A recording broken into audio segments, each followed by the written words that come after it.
Baik, Assalamualaikum warahmatullahi wabarakatuh.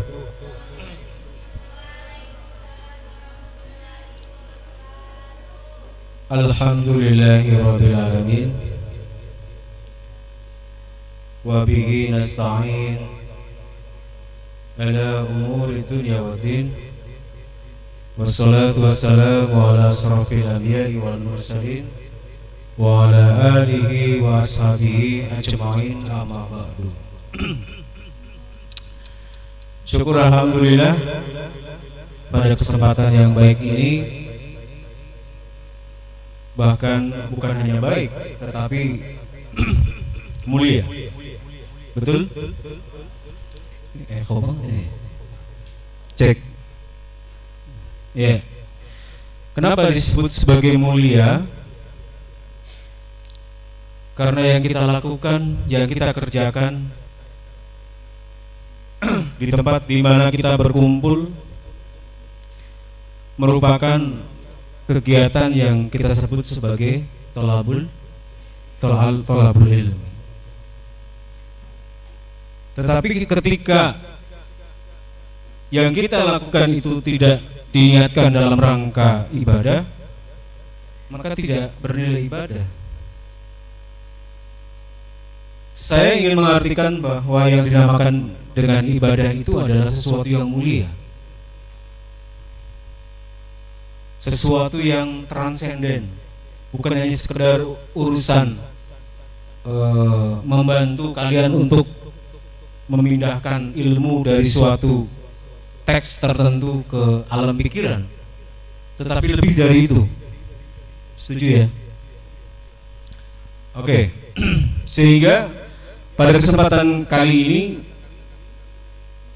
saya sangat berharap dan betul-betul berharap agar seluruhnya bisa berjalan dengan baik. Ada interaksi yang kontributif. Artinya kontributif itu artinya tidak sekedar datang dari para panelis, pemakalah atau penyaji, tetapi juga datang dari teman-teman semua dari seluruh sivitas akademika MAN 21 Jakarta, utamanya adalah kelas 12 agama.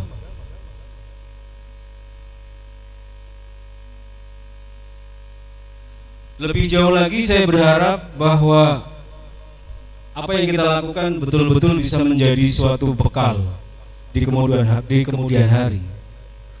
Bahwa kita pernah berdiskusi, kita pernah belajar untuk berbicara. Kalau agama, Pak Aris nggak meragukan. Kalau kelas agama itu rata-rata adalah calon-calon kiai, calon-calon ustadz, calon-calon ustazah. Yang artinya kalau dia adalah seorang calon ulama, calon kiai, itu bagi saya dia adalah seorang filosof. Dia harus menjadi seorang filosof.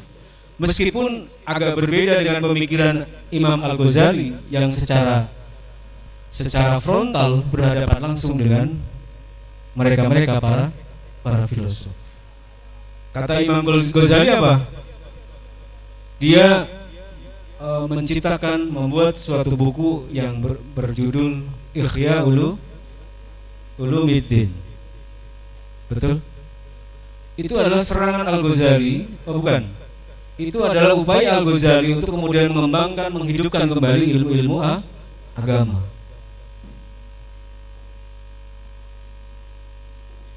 Sebelumnya dia buat apa? Sebelumnya dia membuat satu buku yang berjudul Tahafut Falasifah, kekacauan dalam dunia filsafat. Tetapi saya secara pribadi tidak ingin kemudian mengkontraskan itu. Saya ingin tetap menjadikan filsafat itu adalah cara kita berpikir. Jangan kemudian kita antipati terhadap filsafat. Inti dari filsafat itu adalah bagaimana kemudian seorang itu bisa berpikir secara lebih mendalam. Ini sudah dicoba ya. Coba sambil dikoneksikan ke Ada yang bisa nyalain Bluetooth nggak? Bluetoothnya di situ. Cari Bluetoothnya bisa nggak? Bluetooth WN audio. Nah, terlebih hari ini kita berbicara tentang seorang tokoh yang sangat luar biasa. Mungkin kontroversial dan mungkin juga sebagian tidak suka. Itu resiko seorang pemimpin satu. Itu juga resiko seorang ulama. Tidak semua orang suka terhadap ulama. Ada ledakan. Bisa diambil dan jangan dilakukan hal yang sama. Iya. Taruh di mana kek? Jangan dibawa pulang. Iya. Jadi sekali lagi hari ini kita berbicara tentang tokoh yang sangat luar biasa. Tokoh yang sangat fenomenal. Betul nggak? Anda lihat gambarnya Kiai Haji Abdurrahman Wahid, ya. Fenomenal karena kata-katanya, dan dia terkenal dengan istilah gitu aja kok repot. Seolah dan menunjukkan bahwa seorang sosok Abdurrahman Wahid adalah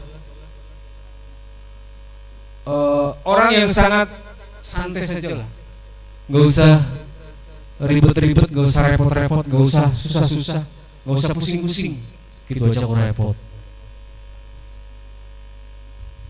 Ya, sambil mempersiapkan teman-teman kita untuk menampilkan mungkin lagu. Pak Arif sebetulnya ingin coba pakai gitar, cuma Pak Arif belum latihan gitarnya. Yang saya bisa, yang Pak Arif bisa itu bukan, maksud Pak Arif nadanya belum pas.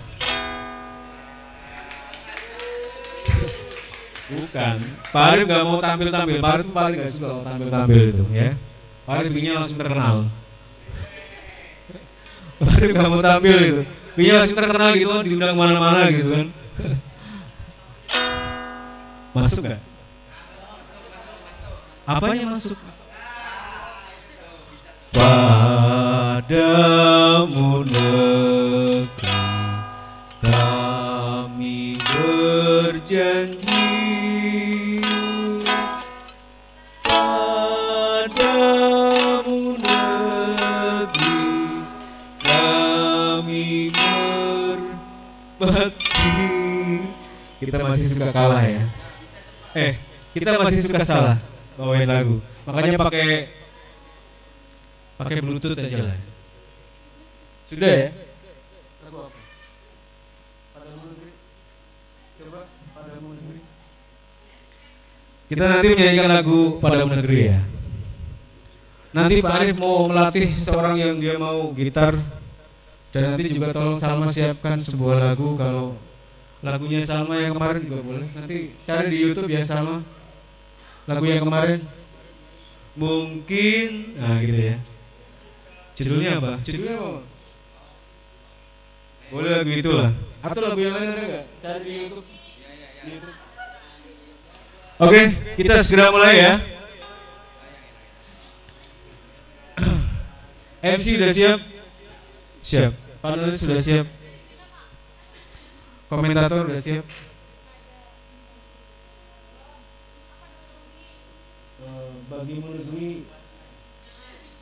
Bagimu negeri versi piano.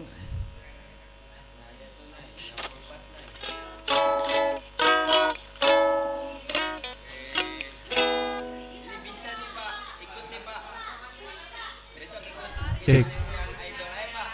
Enggak, bisanya gitu doang udah. Iya. Udah ikut Pokari ya Pak. Pokari. Sweet.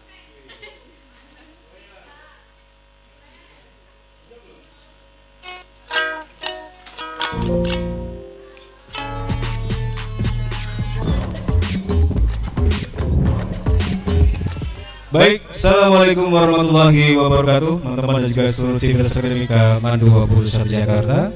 Kita akan segera mengikuti acara kita. Diskusi Lab. Hari ini hari apa? Kamis tanggal 6 Oktober 2022. Kita sambut pembawa acara kita, Hasan.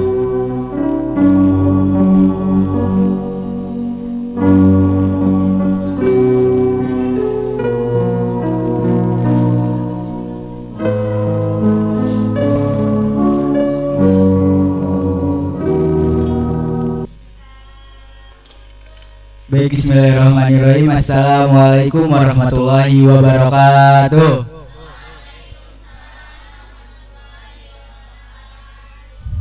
Alhamdulillahirrabbilalamin. Alhamdulillahillazi an'amana bi ni'mati wal imani wal islam. Wa nusalli wa nusallimu ala khairil anam sayyidina wa habibina wa syafi'ina wa maulana Muhammad wa ala alihi wa sahbihi ajma'in, amma ba'du. Rabbi sahli sadri wa yassirli amri wal uqdatam min lisani yafqahu qawli. Selamat pagi teman-teman, Om Swastiastu, salam budayana, salam kebajikan untuk kita semua. Alhamdulillahirrahmanirrahim. Pada pagi hari ini kita semua dapat diberi kesehatan dan juga diberi nikmat yang banyak, sehingga pada pagi hari ini kita semua dapat berkumpul dalam mengikuti rangkaian acara, terutama yaitu acara diskusi sejarah yang bertemakan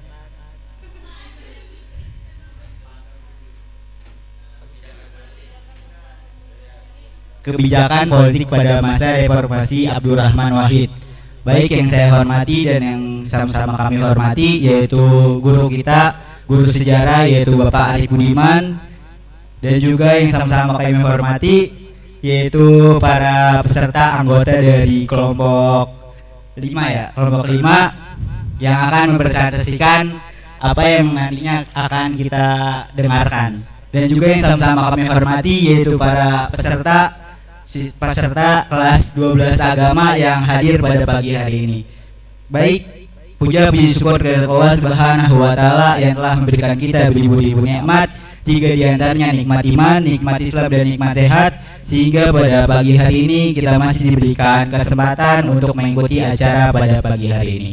Salawat dan salam semoga terlimpah curahkan kepada junjungan kita baginda Nabi besar Muhammad sallallahu alaihi wasallam yang telah mengubah zaman dari zaman kegelapan hingga zaman yang terang benderang sampai sekarang ini. Terang bukan karena lampu, tapi terang yang karena ilmu.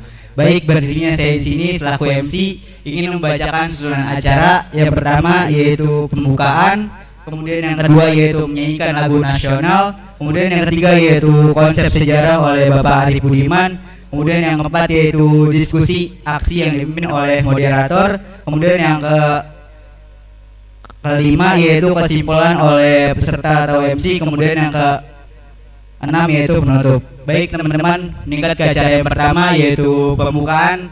Marilah kita buka acara pada pagi hari ini dengan membaca suratul Fatihah, di mana Al-Fatihah ini kita khususkan kepada pahlawan kita, para orang tua kita, para guru-guru kita yang telah berjasa membangun negara ini dengan segala payah dan upayahnya. Kita doakan semoga baik yang masih ada di dunia ini maupun yang tidak ada di sini, yang telah tiada di sini, Allah terima amal ibadahnya. Allah yang masih ada di sini, Allah sehatkan badannya, Allah panjangkan umurnya, dan juga Allah berikan ilmu yang barokah.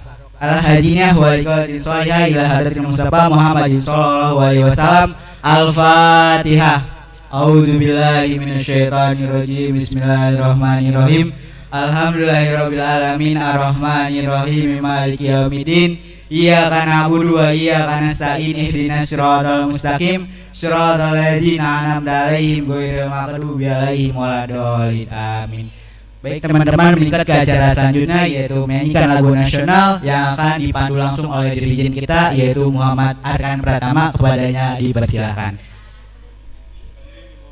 Hadirin untuk dimohon berdiri.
Hasan salam mulu Hasan.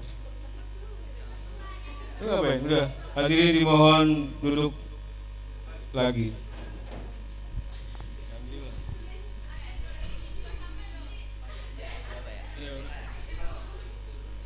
Baik, tadi sama-sama telah kita ikuti dan kita ikuti bersama-sama, yaitu menyanyikan lagu nasional. Mudah-mudahan dengan kita menyanyikan lagu nasional ini bisa menambahkan ukhuwah kita terhadap negara ini, dan juga meningkatkan acara selanjutnya, yaitu konsep sejarah oleh Bapak Arif Budiman. Kepadanya waktu depan kami persilahkan. Shallallahu ala Muhammad.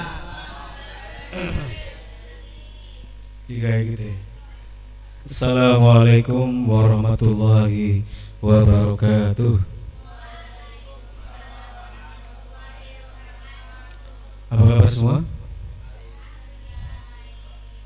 Alhamdulillah, hari ini kita akan langsung mendengarkan presentasi dari kelompok 5.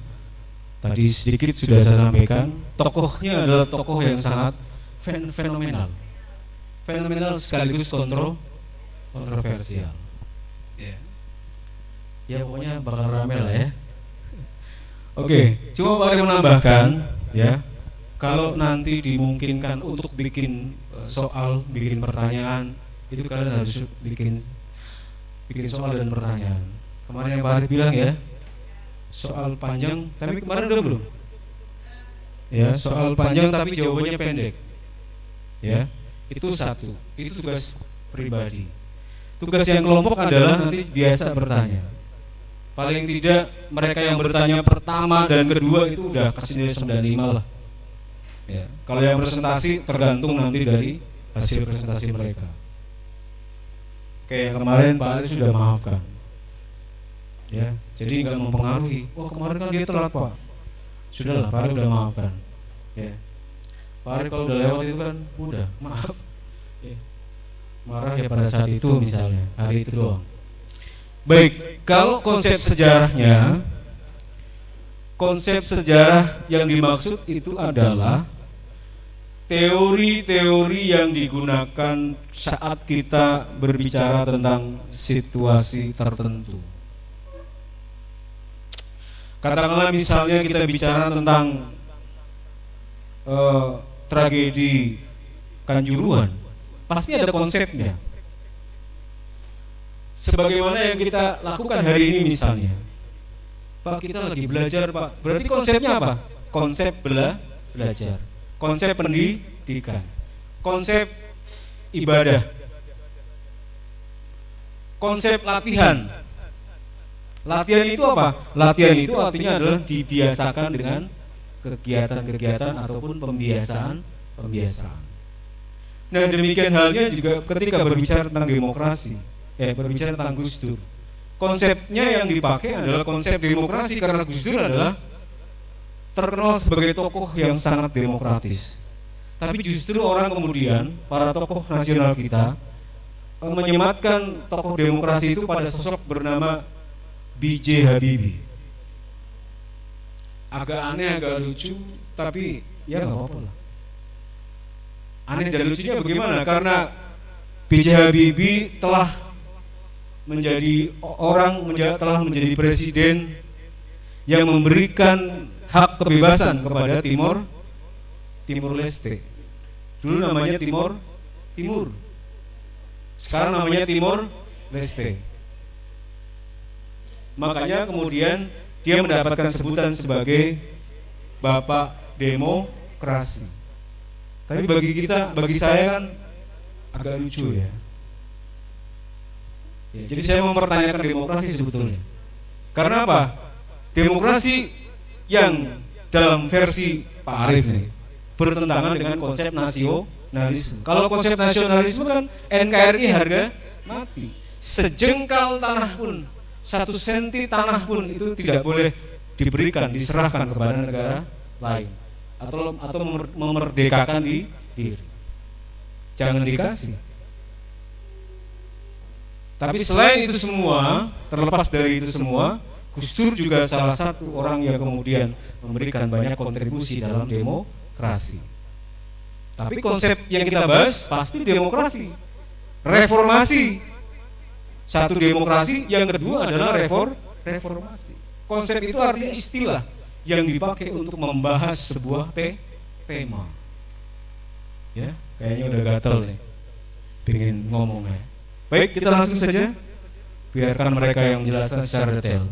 Cukup. Wallahul muwaffiq ila aqwamit thoriq. Assalamualaikum warahmatullahi wabarakatuh.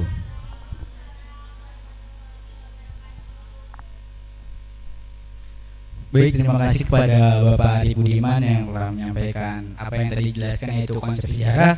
Kemudian teman-teman, kita masuk ke acara inti kita, yaitu diskusi aksi yang akan dipimpin oleh moderator daripada kelompok 5 yang bertemakan itu kebijakan politik pada masa reformasi Abdurrahman Wahid. Kepada moderator, waktu dan tempat kami persilakan. Assalamualaikum warahmatullahi wabarakatuh.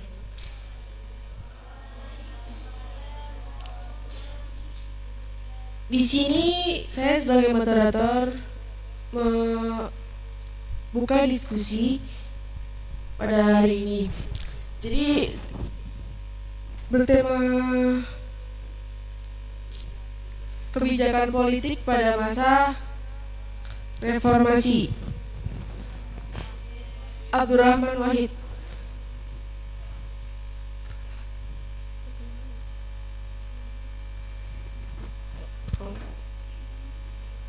Di sini saya akan memperkenalkan anggota-anggota saya. Yang pertama ada Denny Ardiansyah, yang kedua ada Sofi Utami, 3 ada Rudi, 4 Naila Aska, dan 5 Tasya. Dan saya sendiri Anissa Joyuni.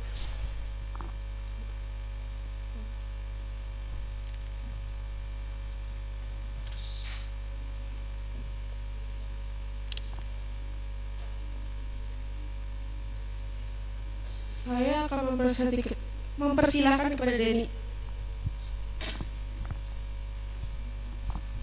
Kebijakan masa pemerintahan Gus Dur pada masa reformasi. Kebijakan pemerintahan Gus Dur. Masa pemerintahan Abdurrahman Wahid atau Gus Dur sebagai Presiden Indonesia yang keempat memang terbilang singkat ya. Dari 20 Oktober 1999 sampai 23 Juli 2001 atau 21 bulan. Meskipun singkat, pada masa pemerintahannya Gus Dur telah mengeluarkan beberapa kebijakan yang berdampak besar bagi masyarakat Indonesia.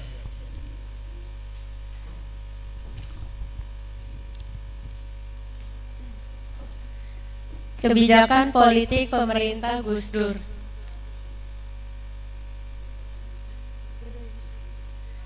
Yang pertama, pembubaran Departemen Penerangan. Pembubaran Departemen Penerangan oleh Gus Dur tentu bukan tanpa alasan. Pada saat Orde Baru, Departemen Penerangan dianggap terlalu diatur oleh Presiden Soeharto dan digunakan mengekang kebebasan di Indonesia. Selain itu, komunikasi yang dilakukan oleh Departemen Penerangan dianggap hanya satu arah. Satu arah ini dimaksud adalah pada masa itu Departemen Penerangan mengatur pers hanya menyeluruh informasi kepada rakyat dengan pengawasan ketat Departemen Penerangan. Dengan itu, informasi yang dikeluarkan oleh pers hanya informasi yang ingin diberikan kepada rakyat pada masa Orde Baru tersebut.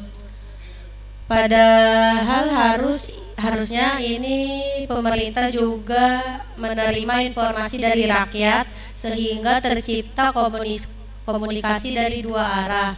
Harusnya dengan adanya komunikasi dua arah, rakyat dapat juga menyalurkan pendapatnya untuk diketahui oleh pemerintah. Nah, karena permasalahan-permasalahan tersebut, akhirnya Gus Dur membubarkan Departemen Penerangan dengan harapan kebebasan pers yang akan menjadi lebih terjamin.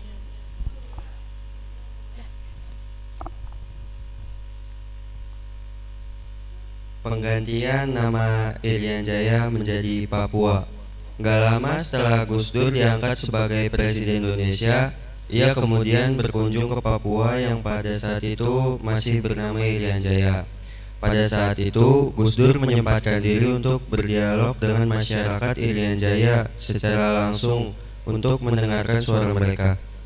Hal tersebut merupakan salah satu upaya Gus Dur untuk memperoleh kepercayaan masyarakat Irian Jaya. Dialog tersebut berjalan baik dengan diberikannya kesempatan kepada masyarakat Irian Jaya untuk berpendapat. Nah, setelah masyarakat Irian Jaya menyampaikan pendapatnya, tentunya Gus Dur memberi tanggapan. Salah satu tanggapannya adalah Gus Dur mengungkapkan bahwa dirinya ingin merubah nama Irian Jaya menjadi Papua. Hal ini tentu bukan tanpa alasan. Beberapa alasan Gus Dur ingin mengubah nama Papua adalah karena nama Irian dirasa kurang cocok, karena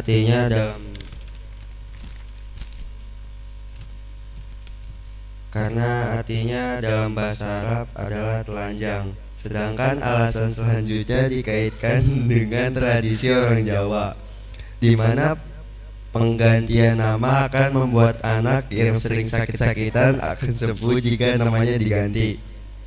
Kepedulian yang ditunjukkan oleh Gus Dur, kepedulian yang ditunjukkan oleh Presiden Gus Dur ini merupakan salah satu untuk mengembalikan harkat serta martabat masyarakat Papua. Pengusulan pembatalan TAP MPRS nomor 25 tahun 1966. Pada masa kepemimpinannya, Gus Dur mengusulkan kebijakan pembatalan TAP MPRS nomor 25 tahun 1966, yaitu tentang pembubaran Partai Komunis Indonesia. Tetapan ini juga melarang penyebaran dan pengembangan paham komunisme di wilayah negara Republik Indonesia. Usulan tersebut merupakan upaya untuk mengembalikan semangat pluralisme di Indonesia. Hal ini juga sekaligus sebagai salah satu langkah untuk mengamalkan prinsip Bhinneka Tunggal Ika yang mendorong kebebasan dalam berideologi.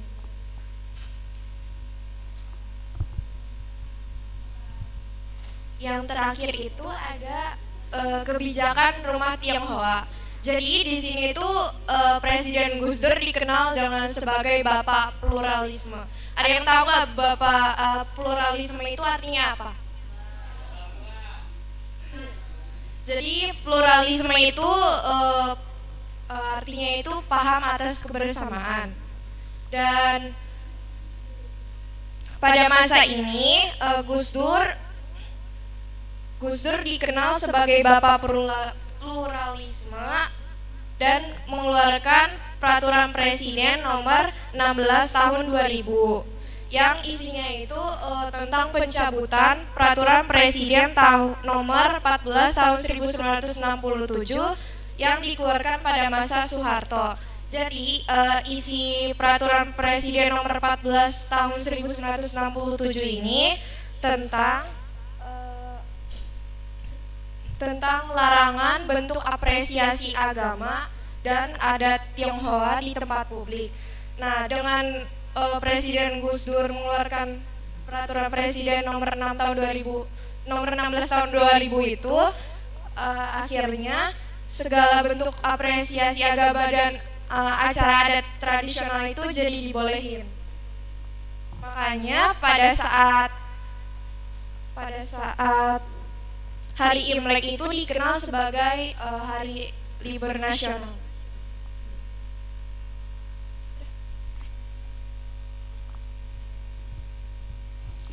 Sekian dari kelompok saya. Apakah ada pertanyaan dari kelompok 1, 2, 3, 4?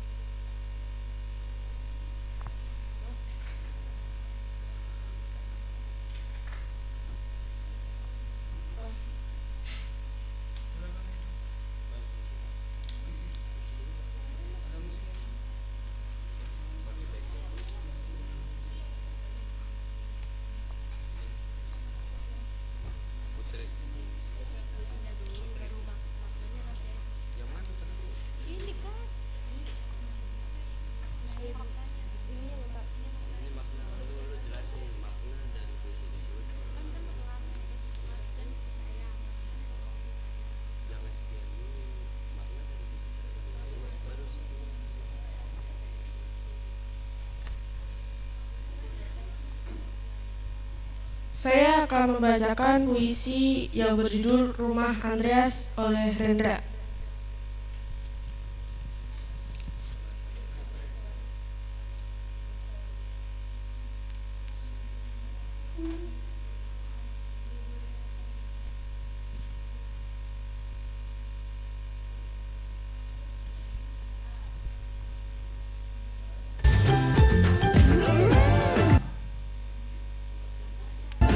Nutella, mulai hari dengan bahagia.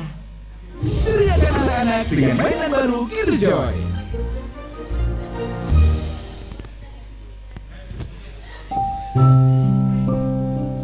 Mulut terbuka untuk tertawa, mulut terbuka makan dan pesta.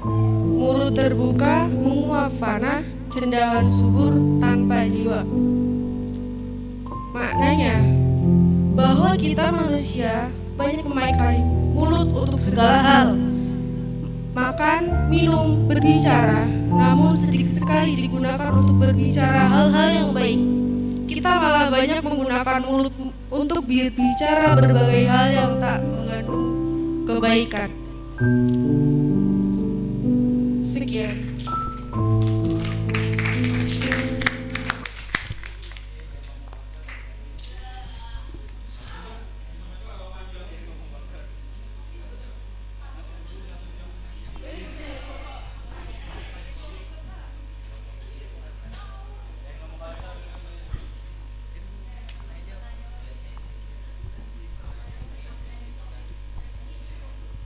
Sesi tanya jawab, terus sebutkan nama kelompok.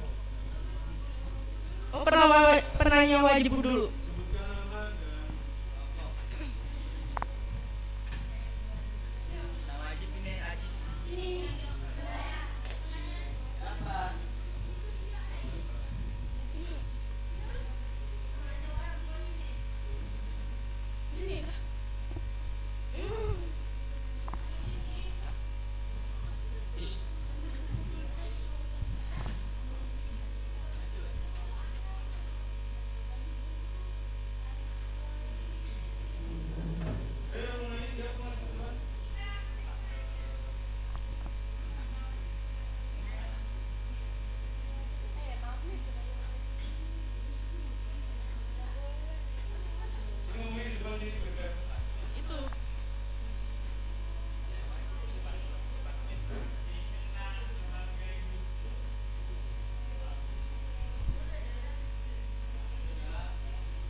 Assalamualaikum warahmatullahi wabarakatuh.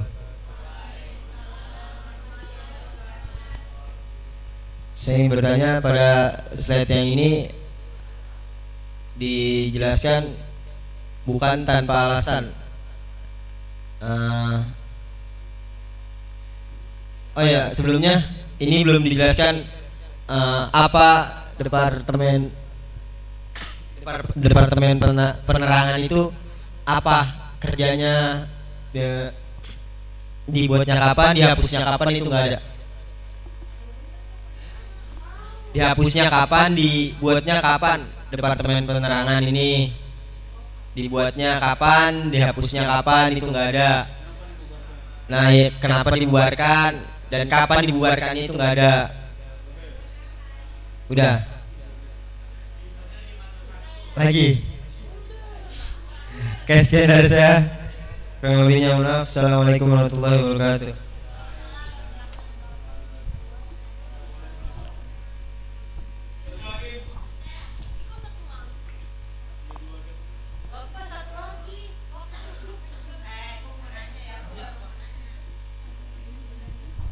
Assalamualaikum warahmatullahi wabarakatuh. Nama saya Siti Salma, saya dari kelompok 1. Ingin bertanya kepada kelompok 5, mengapa banyak dari warga Papua itu yang hanya melihat Gus Dur saja sebagai presiden yang dipercaya? Apa karena Gus Dur mengganti Irian Jaya menjadi Papua, atau ada hal lain yang membuat Papua itu hanya melihat Gus Dur sebagai presiden yang dipercaya? Dan mengapa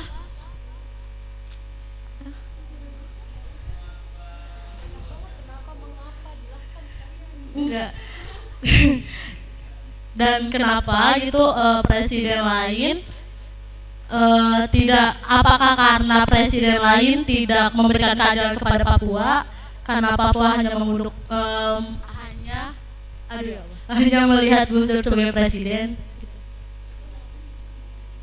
Intinya sih gini, kenapa warga Papua hanya melihat Gus Dur sebagai presiden yang paling dipercaya? Emang apa saja yang dilakukan Gus Dur terhadap warga Papua? Sekian dari saya. Wassalamualaikum warahmatullahi wabarakatuh.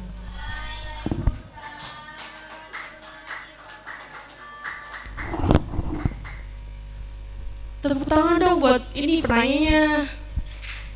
Yang kenceng.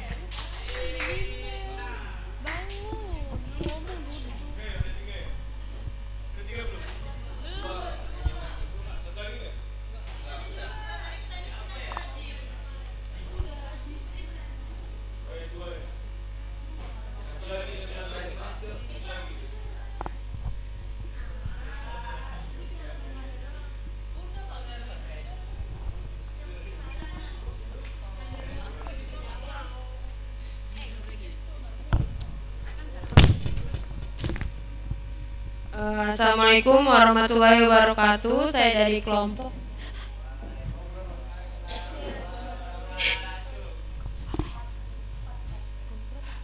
Saya dari kelompok 4 ingin bertanya kepada kelompok 5. Kan tadi udah. Nama saya Gita. Nih, pertanyaan itu, apa saja keluhan yang diberikan rakyat Irian Jaya saat Presiden datang berkunjung ke Irian Jaya? Mungkin sekian dari saya. Wassalamualaikum warahmatullahi wabarakatuh.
Luar biasa.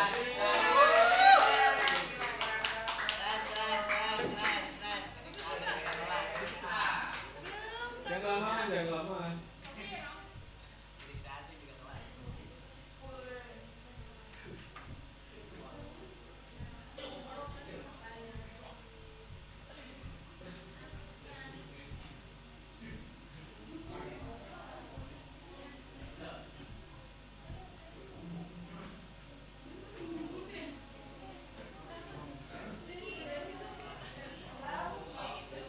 Waktunya habis.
Jangan lama aja.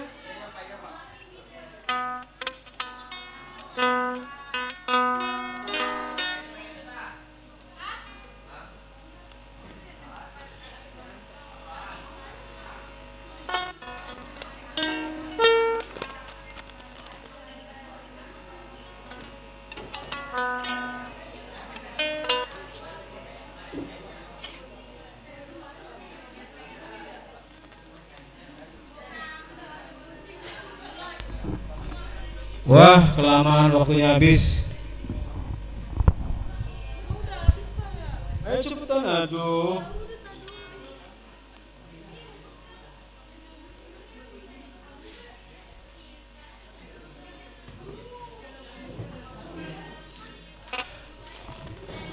Baik, sebuah lagu dihadirkan buat teman-teman semua.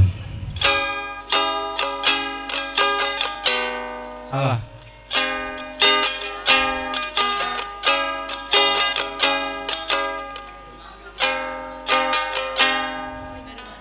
COVID-19, mengapa kau datang? COVID-19,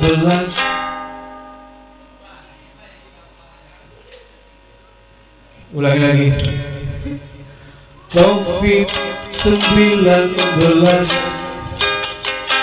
mengapa kau datang? Tepuk tangan dong.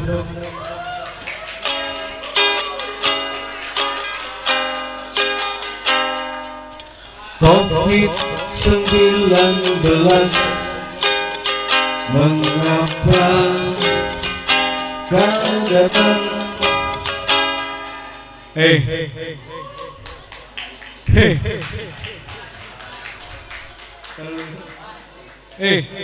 Terpukau dong. Dengerin dulu dong.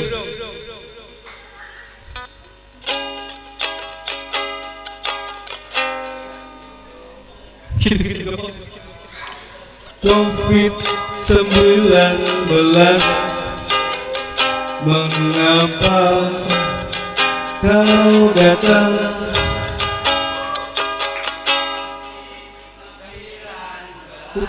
Bukan. Ini lagu Pak Arif ini, ciptaan Pak Arif ini.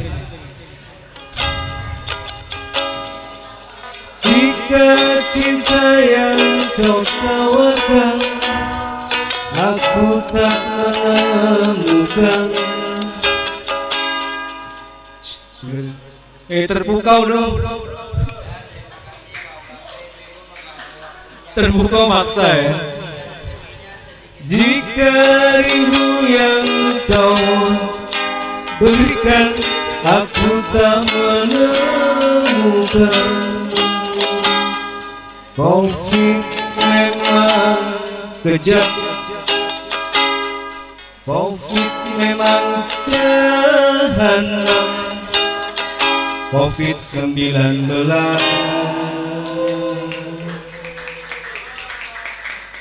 lebih mirip setan.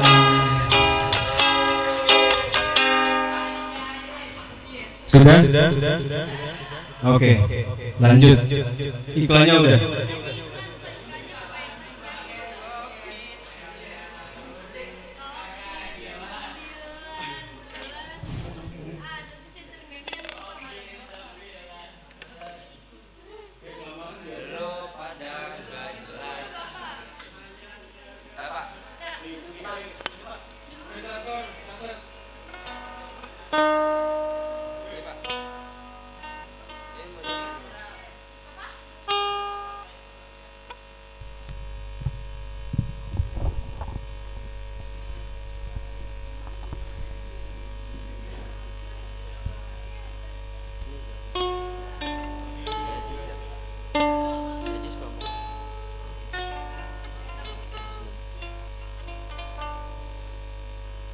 Saya di sini akan menjawab dari penanya wajib, yaitu Aziz. Pertanyaannya, kapan dihapus dan dibuatnya departemen dan kenapa dibubarkan? Jawabannya, dibentuknya departemen pada tanggal 19 Agustus 1945 dan dihapusnya ketika Abdul Rahman Wahid menjadi presiden pada tahun 1999. Alasannya, komunikasi yang dilakukan oleh Departemen Penerangan dianggap hanya satu arah. Satu arah ini maksudnya adalah pada masa itu Departemen Penerangan mengatur pers hanya menyalurkan informasi kepada rakyat dengan pengawasan ketat Departemen Penerangan.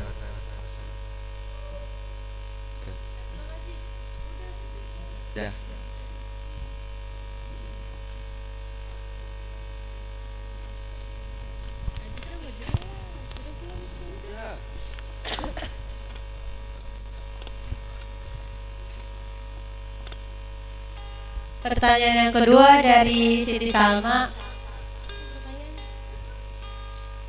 Pertanyaannya, kenapa warga Papua hanya melihat Gus Dur sebagai presiden yang dipercaya?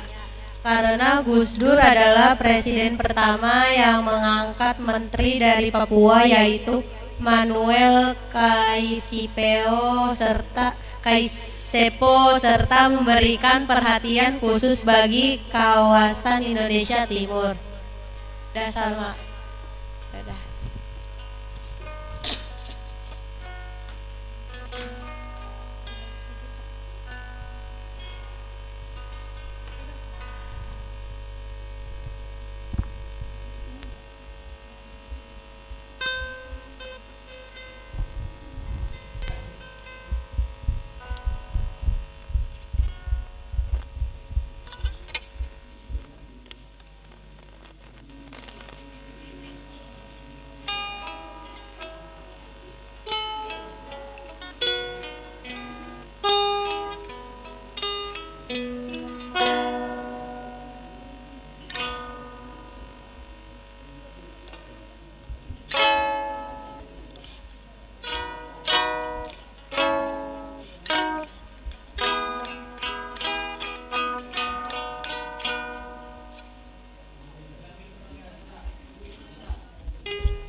Saya di sini akan menjawab pertanyaan dari kita. Pertanyaannya, apa saja keluhan yang diberikan rakyat Papua saat Gus Dur datang berkunjung ke Irian Jaya?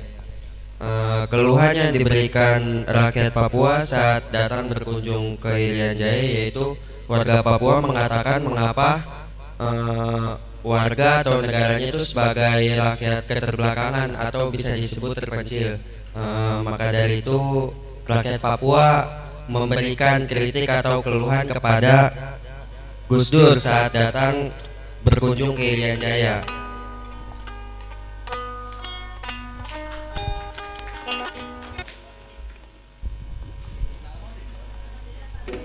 Sekian dari kelompok kami, kurang lebihnya mohon maaf. Wabillahi taufik wal hidayah. Wassalamualaikum warahmatullahi wabarakatuh. Ya, tepuk tangan buat kelompok 5. Ya, diskusinya sudah karena terbatas.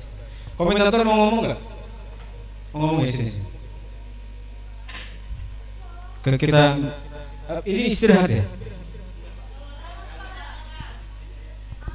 Assalamualaikum warahmatullahi wabarakatuh. Di sini saya sebagai tim komentator ingin mengomentari yang kurang-kurang dari terhadap kelompok 5. Yang pertama, salah satu anggota tidak berseragam lengkap seperti ini, tidak memakai peci. Yang kedua, moderator terlihat sebelum ada persiapan tersendiri seperti saudara Anissa tadi. Yang ketiga, pembaca pemakalan terlihat tidak serius atau tertawa seperti saudara Rudi tadi. Yang keempat, pemakalan terlihat komplain terhadap pertanyaan kelompok lain seperti saudara Sofi komplain tentang pertanyaan Siti Salma. Yang kelima, kerjasama dengan sesama kelompok terlihat kurang karena sedang diskusi dan saudara Denny sendiri di sini. Tadi lu sendiri di sini, nggak diskusi. Yang pertama. Dah, sekian dari komentator. Wassalamualaikum warahmatullahi wabarakatuh. Ya, terima kasih atas masukan dari komentator. Ya, pastinya banyak hal yang perlu diperbaiki. Kalau Pak Ari melihat tadi waktu menjawab juga terlalu lama ya. Jadi itu juga kurang bagus. Harus cepat, set gitu ya. Gitu. Gerakannya gerakan 45. Semangatnya 45. Set. Gitu ya. Oke, terima kasih untuk hari ini. Terima kasih untuk presentasinya. Terima kasih atas pemaparan tema. Sekali lagi tepuk tangan buat kelompok 5 ya atas presentasi pada kesempatan hari ini. Tentu masih banyak perbaikan-perbaikan dan tema tentang Gus Dur ini sebetulnya kita ingin banyak diskusi. Kalaulah ada waktu, pingin sekali nanti secara spesial kita bicarakan di waktu misalnya di masjid, karena nanti akan ada kajian dengan Pak Lukman jika itu dimungkinkan ya. Mudah-mudahan tentang sejarah Islam dan Indonesia. Ya, sampai jumpa di pertemuan berikutnya. Terima kasih atas partisipasi dan kontribusinya. Sampai jumpa. Wallahul muwaffiq ila aqwamit thoriq. Assalamualaikum warahmatullahi wabarakatuh.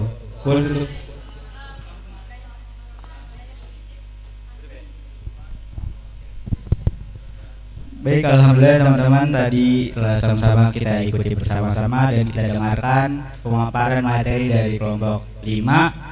Dan juga tadi telah jelas ya teman-teman mengenai terkait tema apa tadi lupa, Gus Dur ya teman-teman. Semoga dengan apa yang tadi kita dengarkan dan apa yang tadi kita ikuti bisa kita ambil hikmahnya dan bisa kita terapkan nilai-nilai yang ada dalam materi tersebut. Amin amin ya rabbal alamin. Dan juga semoga dengan materi tadi bisa menambahkan wawasan ilmu sejarah kita. Baik teman-teman, tibalah kita di penghujung acara yaitu menutup. Marilah kita tutup acara kita pada pagi hari ini dengan lafaz hamdalah. Alhamdulillahirabbil alamin. Baik, cukup sekian dari saya selaku MC. Bila kata ada yang salah mohon dimaafkan. Ungjur makola wa tangjur mankola. Assalamualaikum warahmatullahi wabarakatuh.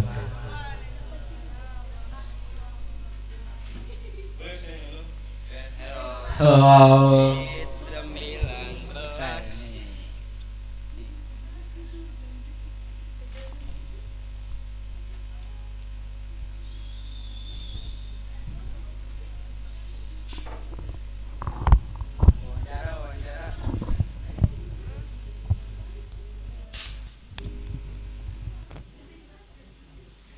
Di kesunyian malam ini